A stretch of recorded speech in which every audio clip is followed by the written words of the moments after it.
علاؤالدین خلجی حضرت نظام الدین اولیاء علیہ رحمہ کی بارگاہ میں حاضر ہونے کے لیے ترستا تھا کہ مجھے حضرت نظام الدین اولیاء کے حضور حاضر ہونا نصیب ہو، لیکن آپ اس کو کہتے تھے فقیر کی خانقاہ کے دو دروازے ہیں، اگر تو ایک دروازے سے آیا تو میں دوسرے سے باہر نکل جاؤں گا، اور اگر تو نے زیادہ تنگ کیا تو میں تیرا شہر چھوڑ جاؤں گا، اللہ کی زمین بڑی وسیع ہے، تیرا وطن تیرا ملک چھوڑ جاؤں گا۔ ایک دن اس نے آپ کی خانقاہ کے اندر اچانک پہنچ کے آپ کی خانقاہ کے اندر جانا چاہا تو آپ نے خادموں سے کہا دروازے بند کر، تو دروازے بند کر دیے گئے۔ بادشاہ سمجھا کہ یہ اتنے پکے لوگ ہیں فقیر کہ مر جائیں گے دروازے نہیں کھولیں گے تو کچھ تو خون ہوگا۔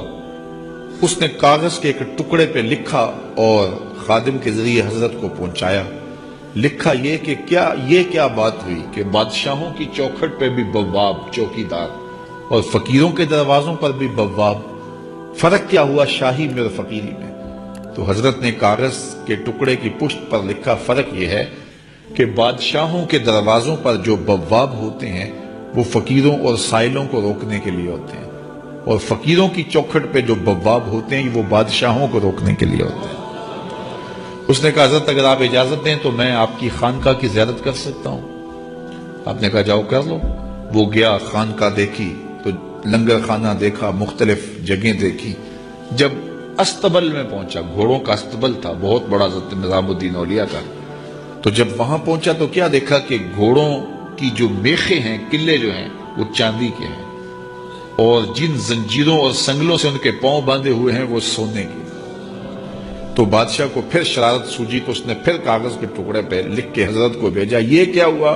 بادشاہوں کے پاس بھی سونا اور فقیروں کے پاس بھی سونا چاندی، تو فرق کیا ہوا بادشاہوں اور فقیروں میں؟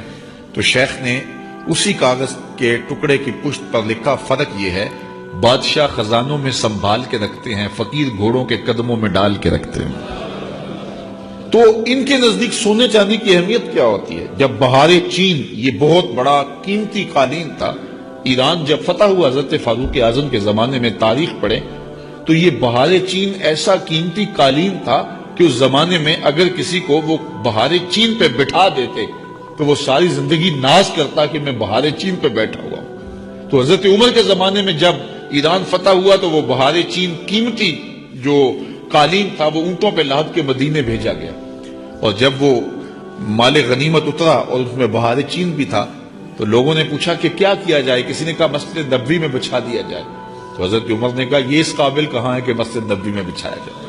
تو کہا کہاں رکھا جائے؟ مسجد نبوی سے باہر جہاں لوگ جوتے اتارتے تھے، حضرت عمر نے آرڈر دیا کہ یہاں بچھا دو، لوگ جوتے صاف کر کے مسجد میں جایا کریں۔ جس قالین پہ زمانے کو ناز تھا وہ قدموں میں بچھا ہوا تھا۔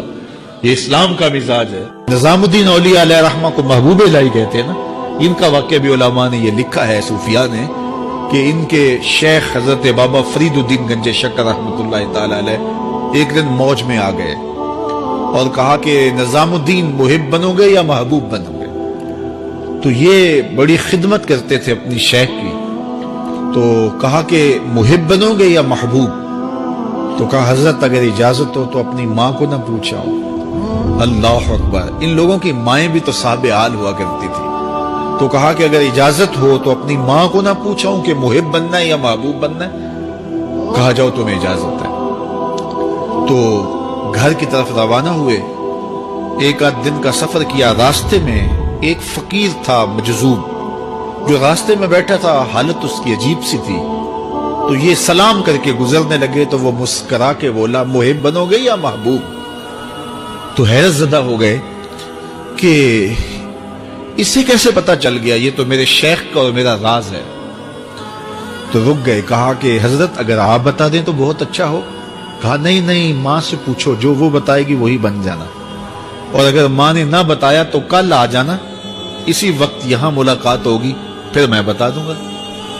خیر چلے، رات کو پہنچے، والدہ کی خدمت میں سلام پیش کیا، پاؤں دبائے اور کہا کہ شیخ موج میں آ گئے اور کہا محب بنو گے محبوب بنو گے؟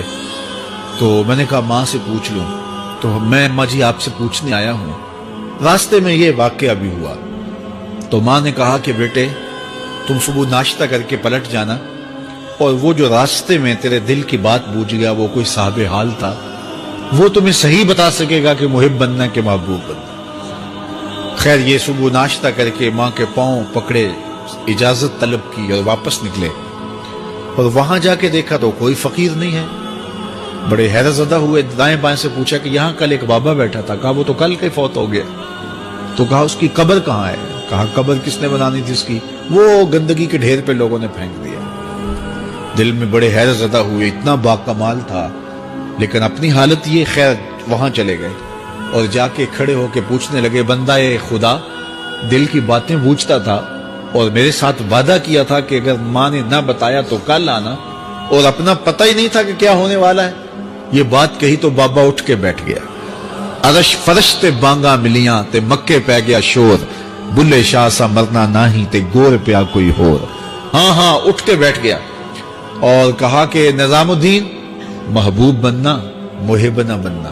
محبوں کا یہ حال ہوتا ہے، نہ کفن ملتا ہے نہ دفن ملتا ہے۔ محبوب بنو گے تمہاری قبر پہ بھی میلے لگیں گے۔ فَاتَّبِعُونِي يُحْبِبْكُمُ اللَّهُ، اگر حضور کی اطاعت کرو گے، حضور کی فرما برداری کرو گے تو تم محبوب بن جاؤ گے۔ جب کوئی حضور کا ہو جاتا ہے تو رب اس کو اپنا محبوب بنا لیتا ہے۔ تو حضور کی محبت خدا کی محبوبیت کا ذریعہ ہے۔ اور حضور کے صحابہ کی زندگیاں دیکھیے کہ انہوں نے حضور علیہ السلام کے ساتھ کیسے پیار کیا، حضور کی محبت میں اپنی عادتوں کو بدل دیا۔ حالانکہ عادتیں نہیں بدلی جاتی، طباع کا اختلاف یہ فطری بات ہے، ایک کو ایک چیز پسند ہوتی ہے، دوسرے کو وہ چیز پسند نہیں ہوتی ہے۔ بعض اوقات ماں کو مسئلہ ہوتا ہے کہ یہ چیز اگر میں تیار کرتی ہوں تو میرا دوسرا بیٹا نہیں کھاتا، تو اس کے لیے بعض سے الگ سے کوئی چیز تیار کرنی پڑتی ہے کہ اس کی ڈیمانڈ یہ ہے اور میرے اس بیٹے کی ڈیمانڈ یہ ہے۔ لیکن صحابہ کی زندگیاں دیکھیے، انہوں نے اپنی طبیعتیں بھی حضور کی طبیعت کے سانچے میں ڈال دی۔ حضرت انس بن مالک کو کسی نے دیکھا کہ وہ شوربے سے کدو کے ٹکڑے نکال کے کھا رہے ہیں، تو کہا یہ کیا کر رہے ہو؟ کہا میں نے ایک دن حضور کو یوں کرتے ہوئے دیکھا تھا۔ تو طباع کا اختلاف یہ ایک فطری اختلاف ہوتا ہے، لیکن صحابہ نے اس کو بھی چھوڑا اور حضور کی محبت کے سانچے میں ڈال دیا، حضور کی چاہت پہ اپنے مزاج کو بدلا۔ اللہ اکبر۔ حضور علیہ السلام مدینہ المنورہ کی گلی سے گزر رہے تھے، ایک گنبد نما مکان بن رہا تھا، اور ایسے مکان حضور کو پسند نہیں تھے۔ تو آقا کریم علیہ السلام نے پوچھا یہ مکان کس کا ہے؟ کہا فلاں انصاری کا ہے۔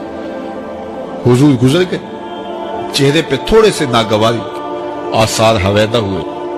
کسی نے اس صحابی کو بتا دیا کہ حضور گزرے تھے، تیرے مکان کو دیکھا، شاید پسند نہیں آیا۔ 2-4 دن کے بعد حضور دوبارہ گزرے، دیکھا کہ وہاں ملبے کا ڈھیر پڑا ہوا تھا۔ فرمایا صحابی کو بلایا گیا، کہا میں پرسوں ترسوں گزرا تھا، تیرا مکان دیکھا تھا، یہ کیا ہوا؟ عرض کی میں نے گرا دیا ہے۔ فرمایا کیوں؟ عرض کی سنا تھا آپ کو پسند نہیں، سنا تھا آپ کو پسند نہیں۔ میں اور آپ دیکھیں ہمارا کیا کیا حضور کو پسند ہے، سر سے لے کر پاؤں تک، نجی زندگی سے لے کے سیاسی زندگی تک، اپنے امور ذات سے لے کر کے اپنی معاشرتی زندگی تک، ہمارا کیا کیا حضور کو پسند نہیں، اور ہر وہ چیز بدل دیں